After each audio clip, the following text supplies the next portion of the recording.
Olá, gente, tudo bem? Espero que todos estejam se cuidando.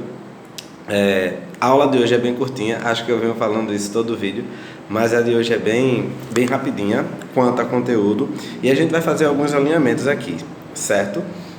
Sobre as seguintes aulas. Essa aula ela é especificamente para as turmas do primeiro ano, beleza? A gente vem trabalhando brincadeiras e jogos nesse segundo bimestre, na nossa última aula. Eu não passei nenhum tipo de atividade, justamente para também dar um tempo para que vocês terminassem as atividades do primeiro bimestre, certo? Até porque sexta-feira eu estarei fechando as notas do primeiro bimestre. Vou estar recolhendo todos os questionários online que vocês fizeram, tanto as atividades que a gente fez anterior a essa parada, e vou fechar a primeira nota da gente, certo? No retorno a gente vai fazer alguma avaliação justamente para compor a segunda nota. O tema de hoje vai ser jogos cooperativos, certo? E o jogo cooperativo ele tem como conceito,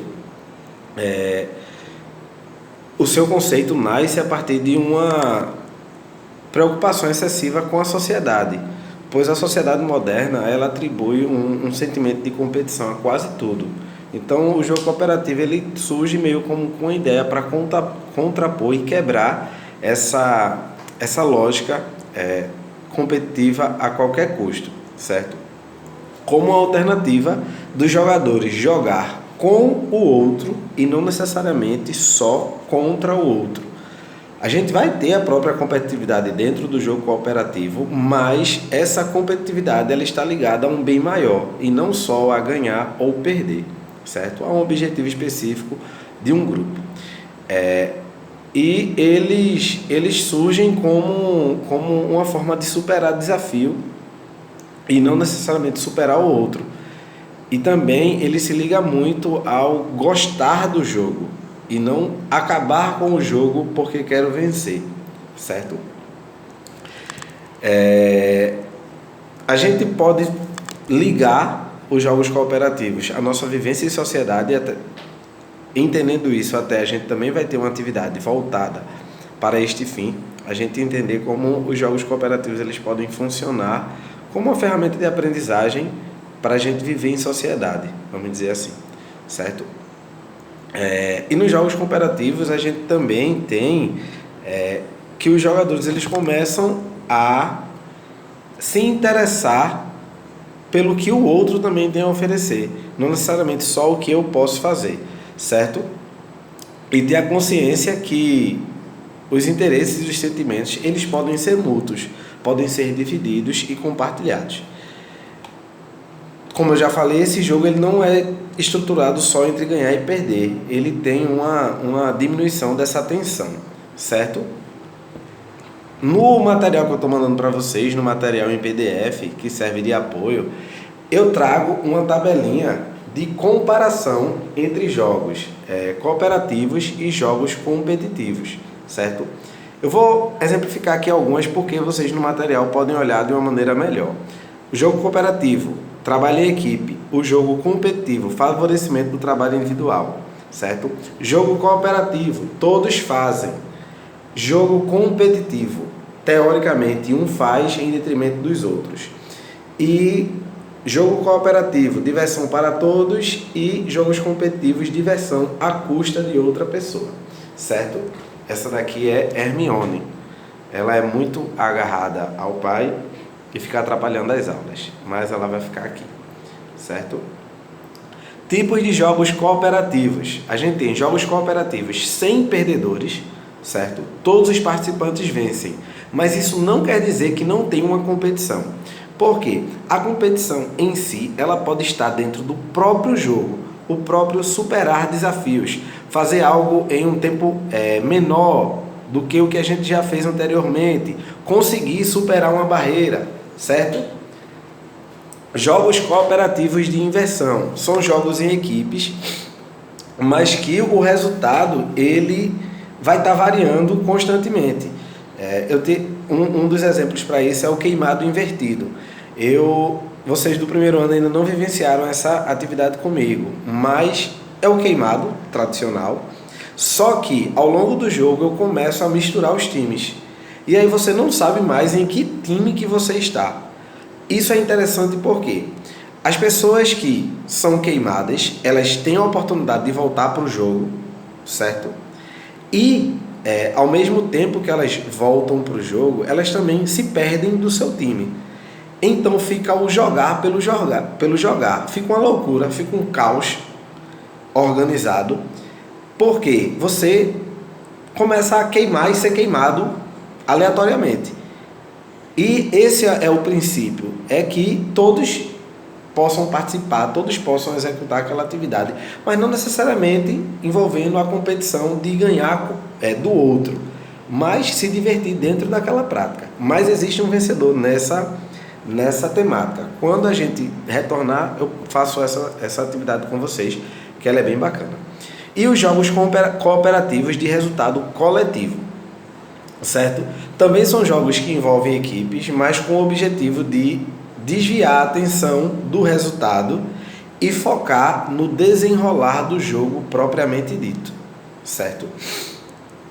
Aqui a gente pode ter o vôlei maluco, que aí eu não trabalhei ele em esporte porque a gente é muito difícil considerá-lo como esporte, porque ele é uma variação do esporte, mas com suas regras completamente modificadas. Quer dizer, as regras vão estar sempre atrapalhadas nesse vôlei maluco.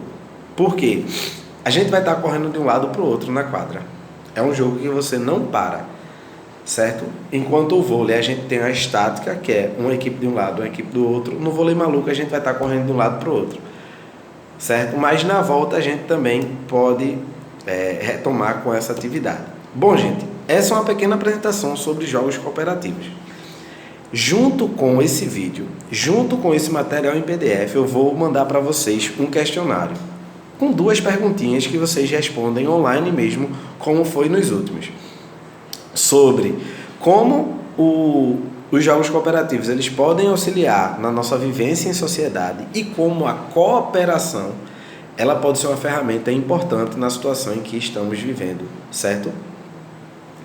Alguns direcionamentos frente a aulas passadas e às próximas aulas. Pessoal, o material que eu envio para vocês de PDF é um material de apoio, é para que vocês possam ler e ter um substanciamento melhor do conteúdo. Não precisa copiar esse material e nem precisa copiar nada do que eu falo aqui no vídeo, certo? A não ser que vocês queiram, mas isso não precisa. Relembrando, sexta-feira vou fechar as notas, então quem não respondeu os questionários online que eu mandei, respondam, certo? Porque eu tenho esse controle aqui no meu computador. Quando você responder aí, automaticamente no meu e-mail chega a resposta de que você respondeu ou não. Outra coisa, alguns representantes estão vindo perguntar, professor, e a atividade que o senhor passou antes, certo? Que foi sobre o coronavírus especificamente. Guardem essa atividade, porque essa atividade ela vai servir como um bônus para quem precisar. E se não precisar nessa primeira unidade, nesse primeiro bimestre, eu posso utilizar essa pontuação em unidades mais para frente, mas você não vai perder. Por que eu estou dizendo para guardar? Uma das possibilidades de vocês me enviarem seria por WhatsApp ou por e-mail, o que iria congestionar tanto o meu WhatsApp quanto o meu e-mail, e seria muito difícil esse controle. Então guardem e na volta eu pego essas atividades com vocês, beleza?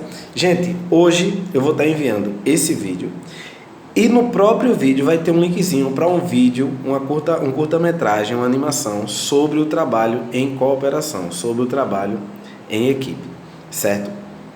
Outra coisa, gostaria que vocês, dentro da turma de vocês, pudessem discutir sobre um horário pela manhã da quinta-feira, horário pela manhã ou à tarde da quinta-feira que vem, para a gente ter um encontro ao vivo. Esse encontro ele não vai ser uma aula propriamente dita, mas para a gente ver algumas dúvidas que vocês venham a ter, para que a gente possa conversar, certo? Para que a gente possa também trocar ideias e não só ficar travado em questões só de aula, beleza? Já começaram as inscrições para o Enem desde o dia 11, mesmo a gente sabendo que pode ou não ser adiada essa prova, é interessante que quem queira fazer a prova se inscreva, porque o processo de inscrição ele é completamente da realização da prova. Essa prova ela pode ser ano que vem, mas se você não se inscrever agora, perdeu. Então, se inscreve, se você quiser fazer, se inscreve, e se for adiado ou não, vai lá e faz, beleza? Eu aconselho a mesmo você, sendo do primeiro ano, realizar a inscrição e tentar fazer a prova. Por quê? Vai ser uma ótima experiência para você se condicionar a esse tipo de prova. Vai ser uma ótima experiência para você poder direcionar melhor os seus estudos, saber em quais disciplinas você tem maior dificuldade ou não frente ao Enem. E você não tem nada a perder, certo? A inscrição para alunos de escolas públicas estão sendo gratuitas. Então é só correr lá no site do INEP, INEP, e fazer a inscrição, certo? Aconselho a todo mundo fazer, é um teste, é bem legal. Eu vou fazer, sou professor e irei fazer minha inscrição, certo? Porque curto outros cursos fora educação física e gostaria de fazer isso, certo? Lembrando, se tiver qualquer dúvida sobre isso e sobre aula, entre em contato com as redes sociais da escola. No Instagram você consegue encontrar o Instagram do Álvaro Lins, que vai ter um monte de informações sobre o Enem. Alguma dúvida específica sobre as minhas aulas, fala com o representante e o representante remete para mim e eu vou estabelecer o que seja como explicação. Beleza, pessoal? Espero que todos estejam seguindo as regras aí de isolamento social. Até o final desse mês a gente vai ter mais restrições quanto à circulação de pessoas. E é isso. Pensamento positivo, que tudo vai dar certo. Até o nosso próximo encontro. Cheiro.